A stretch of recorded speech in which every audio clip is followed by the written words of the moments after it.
مدینے کی طرف چل رہا ہے اور یہ پیغام دیتا ہوا جا رہا ہے، اے مدینے والوں، جو قافلہ مدینے سے گیا تھا وہ صحیح سالم نہیں آ رہا ہے، کیونکہ جو قافلہ سالار تھا وہ کربلا کے میدان میں 3 دن کا بھوکا پیاسا شہید کر دیا گیا۔ جزاکم ربکم خیر جزا۔ آپ نے اس علم کی زیارت کر لی جو علم مولا عباس کے ہاتھ میں ہوا کرتا تھا۔ واقعاً اب اس عماری کی زیارت کرنے جا رہے ہیں، اس عماری کی زیارت کرنے جا رہے ہیں جس عماری میں زینب کو مدینے میں بڑے احترام سے سوار کیا گیا تھا۔ جب مدینے میں زینب سوار ہوئی تھی تو اکبر بھی موجود تھے، جب مدینے میں زینب سوار ہوئی تھی تو قاسم بھی موجود تھے، جب مدینے میں زینب سوار ہوئی تھی تو حسین بھی موجود تھے، بھیا عباس بھی موجود تھے، لیکن یہی زینب جب کربلا سے کوفہ کی طرف چلی ہے تو کوئی سوال کرانے والا نہیں تھا، اب وہی ہماری آ رہی ہے۔ واقعاً جناب زینب جب کربلا کے میدان میں رہا ہو کر کے پہنچتی ہے تو مقتل کے جملے ہیں، اونٹ کی پشت سے زینب اپنے آپ کو بھیا کی قبر پہ گرا دیتی ہے اور بیان کرنے لگتی ہے، اس طریقے سے گریا کرتی ہے کہ اہل حرم میں کوہرام برپا ہو جاتا ہے۔ مقتل کے جملے ہیں کہ تاریخ میں ملتا ہے 4 وجہ ایسی ہے جہاں پر کوہرام برپا ہوا۔ پہلے الوداع کی منزل ہے جب یہ قافلہ مدینے سے چلا تھا، قبر رسول سے جب ودا ہوا ہے تو کس طریقے سے گریہ و ماتم ہوا۔ دوسری منزل وہ ہے جب امام حسین رخصت آخر کے لیے آئے اور کس طریقے سے اپنی بیٹیوں کو اپنی بہنوں کو ودا کیا۔ لیکن تیسری ودا وہ ہے جب یہ قافلہ قید ہو کر کے کربلا سے کوفہ کی طرف چلا ہے۔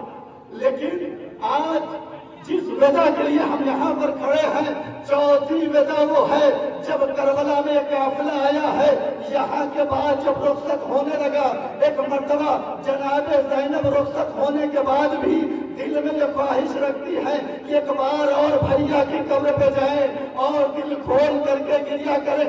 مقتل کے جملے ہیں، جیسے ہی جناب زینب آگے بڑھنے کے بعد کیا دیکھا، کوئی بی بی قبر حسین سے لپٹی ہوئی بیان کر رہی ہے۔ ایک مرتبہ جیسے قریب پہنچی کیا دیکھا، ام رباب ہے جو قبر حسین سے لپٹی ہوئی بیان کر رہی ہے، وہ قبر حسین سے لپٹی ہوئی بیان کر رہی ہے۔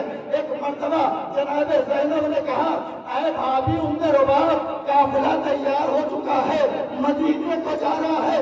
ایک مرتبہ ام رباب نے ایک جملہ کہا، اے بی بی ذرا آپ انصاف سے بتائیے، آپ کے بچے انہوں محمد شہید ہو گئے، لیکن اگر آپ مدینے جائیں گی تو آپ کے وارث کا سایہ تو باقی ہے، لیکن میں کس منہ سے مدینے جاؤں، میرے والو وارث کی قبر یہاں ہے، ایک بیٹی زندان شام میں اور بیٹا یہاں موجود ہے۔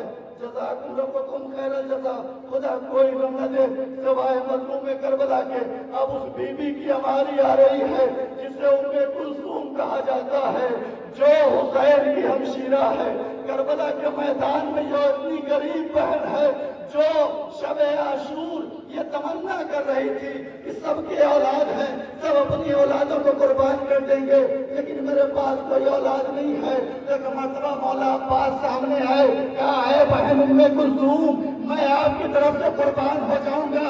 جب ام کلثوم چہل منانے کے لیے کربلا میں آئی ہے، ایک مرتبہ مولا عباس کی قبر پر اپنے کو گرا دیا، گرانے کے بعد بیان کرنے لگی، اے بھیا عباس، تمہاری شہادت کے بعد ہم دل کھول کر کے رو نہ سکے۔ جزاکم ربکم خیر الجزا۔ خدا کوئی غم نہ دے سوائے مظلوم کربلا کے۔ آپ نے جناب ام کلثوم کی ہماری کی زیارت کر لی، اب اس بی بی کی ہماری آ رہی ہے جو پاسبان زینب ہے، جو زینب کے پاس سایہ بن کر کے رہ رہی ہے۔ واقعاً یہ وہ بی بی ہے جسے جناب فضہ کہا جاتا ہے۔ ہر مقام پر فضہ نے زینب کا ساتھ دیا، ہر مقام پر فضہ نے بیویوں کا ساتھ دیا۔ راوی کہتا ہے، مقتل کے جملے ہیں، جب یہ قافلہ دربار شام میں لایا گیا، ایک مرتبہ یزید جیسے ہی ہم کلام ہونا چاہتا تھا تو فضہ نے ایک جملہ کہا، شرابیوں کا دربار کہاں میری شہزادی زینب، کہاں مجمع امیال، کہاں میری شہزادی زینب؟ ایسا ممکن ہی نہیں ہے کہ ایک شرابی میری شہزادی سے کلام کرے۔ ایک مرتبہ جیسے یزید نے سنا تھا فوراً ہی جلاد کو حکم دیا، جلاد تازیانہ لے کر کے آگے بڑھا۔ ایک مرتبہ فضا آگے نہیں ہٹ رہی تھی، آگے نہیں بڑھ رہی تھی، فضا سامنے سے نہیں ہٹ رہی تھی۔ ایک مرتبہ پیچھے کھڑے ہوئے حبشیوں کی طرف دیکھا، ایک جملہ کہا، اے حبشیوں تمہاری غیرت کو کیا ہو گیا ہے؟ تمہاری شہزادی کو بھرے دربار میں رسوا کیا جا رہا ہے۔ یہ سننا تھا کہ حبشی تلوار لے کر کے آ گئے، لیکن اس نے وہاں پر اپنے حکم کو واپس لے لیا۔ لیکن زینب کا دل بھر آیا، مدینے کا رخ کیا۔ نانا ایک کنیز کے اتنے محافظ، لیکن آپ کی زینب کا کوئی محافظ جزاکم ربکم خیر الجزا۔ خدا کوئی غم نہ دے سوائے مظلوم کربلا کے۔ اب اس بیوی کی ہماری آ رہی ہے، اس ہماری کی زیارت کریں گے جس بیوی کا نام ام لیلا، جو کڑیل جوان علی اکبر کی ماں ہے۔ واقعہ لیلا اس بیوی کو کہتے ہیں جس نے جواں کا داغ برداشت کیا۔ جناب ام لیلا وہ بیوی ہے جو جوان بیٹے کی شہادت کو برداشت نہیں کر پائی۔ مقتل کے جملے ہیں، جیسے کسی بیوی نے کہا کہ اے ام لیلا چلو اکبر کا جنازہ آیا ہے۔ ایک مرتبہ جیسے ام لیلا نے یہ سنا، ایک مرتبہ کبھی خیمے کی اس طرح سے ٹکراتی ہیں، کبھی اس طرح سے ٹکراتی ہیں، کبھی وہاں پہ ٹکراتی ہیں۔ ایک مرتبہ کسی نے کہا خیمے کا در تو یہاں ہے۔ ام لیلا تڑپ گئی، تڑپ کر کے ایک جملہ کہا، میں کس طریقے سے در خیمہ تک آؤں، کیونکہ جب سے میں نے سنا ہے میرا بیٹا شہید کر دیا گیا، میری آنکھوں کی بینائی چلی گئی۔ جزاکم ربکم خیر الجزا۔ وہی ام لیلا اب کربلا سے رخصت ہو کر کے مدینے کی طرف جا رہی ہیں۔ ایک مرتبہ جیسے ہی ام لیلا کربلا سے رخصت ہونے لگی، اپنے بیٹے علی اکبر کی قبر پہ آنے کے بعد بیان کرنے لگی، بیٹا اکبر مدینے سے سوار کرا کر کے لائے تھے۔ بیٹا اکبر اب تمہاری ماں سوار ہونا چاہتی ہے، لیکن تم سوار کرانے کے لیے تیار نہیں ہو رہے ہو۔ ایک مرتبہ میں یہاں پر میرا دل کہتا ہے عجب نہیں قبر علی اکبر سے آواز آئی ہو، اماں موت نے مجبور کر دیا، ورنہ میں ضرور سوار کراتا۔ ام لیلا رخصت ہو گئی، جزاکم ربکم خیر الجزا۔ اب اس کے بعد وہ جھولا آ رہا ہے، وہ چشمہ ہے مجاہد کا جھولا، جسے شہادت حسین کے بعد لوٹ لیا گیا۔ مقتل کے جملے ہیں، ان لائنوں کو اتنا بھی رحم نہیں آیا۔ یہ وہ جھولا جس کی جلی ہوئی لکڑیاں ام رباب کے لیے یادگار تھی، ان کو بھی لائنوں نے چھین لیا۔ ایک مرتبہ جب یہ جھولا لائنوں نے چھینا ہے، ایک مرتبہ رباب تڑپ گئی، تڑپ کر کے رک گیا، اے بیٹا علی اصغر تم نے بھی تو ساتھ چھوڑ دیا، لیکن عجیب مصیبت یہ ہے جو تمہاری نشانی میرے پاس۔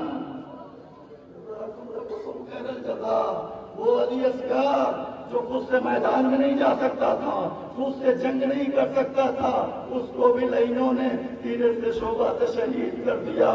اب ام رباب کس طریقے سے علی اصغر کے جنازے سے رخصت ہو رہی ہیں، قبر علی اصغر کو ادا کس طریقے سے کر رہی ہیں، وقت نہیں ہے، میں پوری کیفیت بیان نہیں کر سکتا۔ لیکن جب یہ پورا قافلہ تیار ہو گیا، ایک مرتبہ عابد بیمار، ایک مرتبہ عابد بیمار آگے آئے۔ آنے کے بعد بشیر سے کہا کہ تم علم کو لے کر کے آگے چلو۔ علم آگے ہے، عابد بیمار سید سجاد گھوڑے پر سوار ہو کر کے چل رہے ہیں، اور بشیر سے ایک جملہ کہا، بشیر تیرا باپ شاعر تھا، میں نے سنا ہے تو بھی شاعر ہے، مدینے میں جا کر کے یہ خبر کر دینا کہ جو قافلہ 28 رجب سن 60 ہجری کو مدینے سے گیا تھا، وہ قافلہ واپس آ رہا ہے، وہ قافلہ واپس آ رہا ہے۔ لیکن جب قافلہ گیا تھا تو اس کی اور کیفیت تھی، جب آ رہا ہے تو عجیب کیفیت ہے، پوری ردا سنا دینا۔ ایک مرتبہ بشیر امام سجاد کے فرمان کے مطابق مدینے سے چلتا ہے. اب وہ سواری آ رہی ہے، آگے آگے بشیر ہے، پیچھے پیچھے رہبار ہے. اب وہ رہبار آ رہا ہے جو امام سجاد سے مخصوص ہے، وہ سلجھنا آ رہا ہے جس کی آپ زیارت کریں گے. جیسے ہی امام سجاد چلے ہیں، بشیر یہ اعلان کرتا ہوا چلا ہے، اے مدینے والوں، مدینہ رہنے کے قابل نہیں رہا، کیونکہ مدینے سے جو قافلہ گیا تھا وہ قافلہ لٹ کر کے آ رہا ہے. کیونکہ حسین کو کربلا کے میدان میں 3 دن کا بھوکا پیاسا شہید کر دیا گیا. میں نے مقتل میں دیکھا ہے جب یہ قافلہ مدینے آیا ہے تو یہاں پر ام کلثوم نے بھی مرثیہ پڑھا، مدینہ تو جدنا لا تقبلینا، اے نانا کے مدینے ہمارے آنے کو قبول نہ کرنا، کیونکہ جب ہم مدینے سے گئے تھے تو ہماری گودیاں آباد تھی. اب جب ہم مدینے آئے